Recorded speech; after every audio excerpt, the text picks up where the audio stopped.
pravu ste. Mislim da je grupa u Novom Sadu onako poprilično izjednačena u odnosu na ove ostale grupe, gdje su barem dvije ekipe izraziti favoriti u tim ostalim grupama. Što se tiče nas, rekli ste, izuzetno za nas grupa jaka. Ja sam rekao i pred prošli turnir u Kotoru da će za ovu ekipu Primorca ove godine svaka utakmica biti jaka i teška, bez obzira u kojem takmičenju igrali.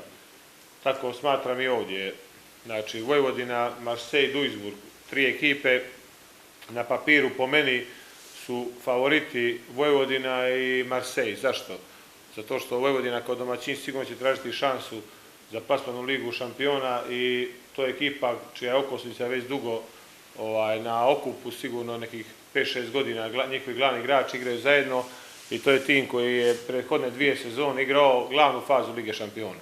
Tako da imaju dosta iskustva, pogotovo na našu mladu ekipu i sigurno će na svom bazenu tražiti šansu za prolaz dalje. Marseille je ekipa koja dugo godina igra Evropu, što Ligu šampiona, što završnicu Len Kupa, odnosno od ove godine Kupa Evrope. Jedno ogromno iskustvo te ekipe, njihovog trenera Petra Kovačevića u tim mečevima, tako da to je ono što može prevagnuti to iskustvo igranja u Evropi, kažem, neka fizička snaga tih ekipa. Što se tiče ekipe Duisburga, ja sam dobio informacije, oni su ekipa koja je u Njemačkoj bila drugoplasirana, ali svaki meč prošle sezone su bukvalno igrali sa njihovim najvećim klubom Špandovo u 1 gol. Tako da jedna njemačka ekipa, znate Njemci kakvi su, agresivni, uvijek spremni, uvijek igraju bez kalkulacija, ne praštaju nikome greške, tako da će sa njima biti teško. Ono što ću ja i što tražim od momaka je što će tražiti cijele sezone, znači jednu maksimalno disciplinovanu igru, agresivnu u odbrani, sa dosta kretnje, sa dosta plivanja, sa jakim kontranapadom i u napadu izuzetno strpljivo.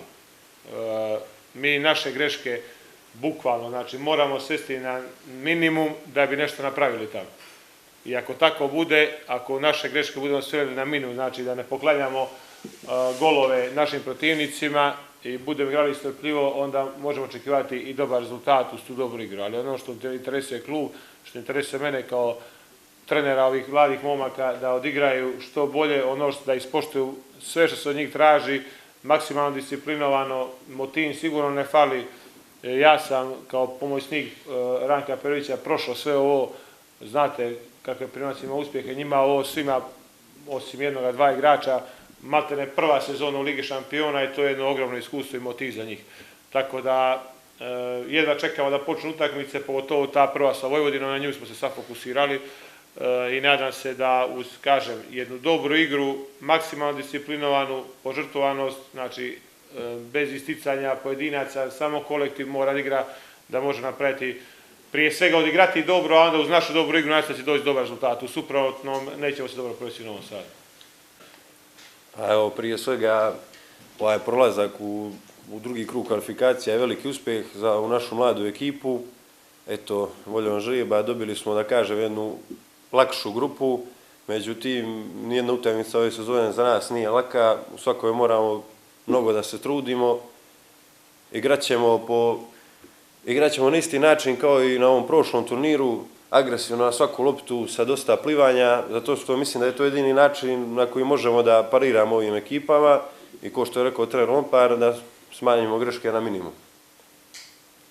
Gledali smo snimke prošlih utakmica, utakmice s Medvešćakom, znamo gdje su nam greške, radimo vrijedno na tome da ispravimo i eto, nadam se da ćemo u kompletnom sastavu zajedno sa Markovićem odigrati ovaj turnir dobro. Pa Vojvodina već godinama, kao što ste rekli, stvara mlade igrače, nove koji su eto igrali već u reprezentaciji. Oni su stvarno jedna dobra ekipa, imaju već iskustvo u Ligi šampiona u ovom sastavu i sigurno neće biti lako s njima, dobro plivaju. Prije svega, oni kao klub imaju dobru školu vaterpola. Što se tiče ostalih ekipa, eto, Marseille također iskusni su, imaju to evropsko iskustvo, igraju već godinama u Evropi, imaju našeg trenera, kvalitetnog trenera. Eto, daćemo sve od sebe pa što bude.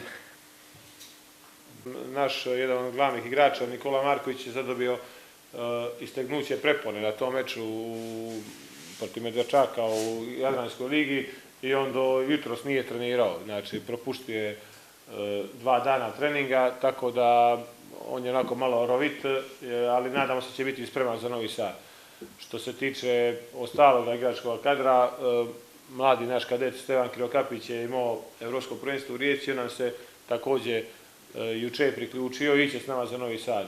Tako da, što se ostalih igrača tiče, oni su spremni. Malo smo se osvježili poslije ovoga teškog meča u Jadranskoj ligi, kojim ja nisam bio zadovoljan, iako smo imali rezultatsku prednost i neke stvari sudijske koje su bile, ali ja nisam zadovoljan, to sam pokazao momcima juče na TV snimku, dosta grešaka je bilo i rekao sam im, ako te greške se budu ponovile gore, neće se dobro provesti. Znači, što se igračkog kadra tiče, nadam se da će biti kompletni, da će se Marković potpuno poraviti do petka, do te prve utakmice i da ćemo u kompletnom sastavu izaći na Megdan Vojvodini i pokušati odigrati što bolje i zabilježiti dobar rezultat.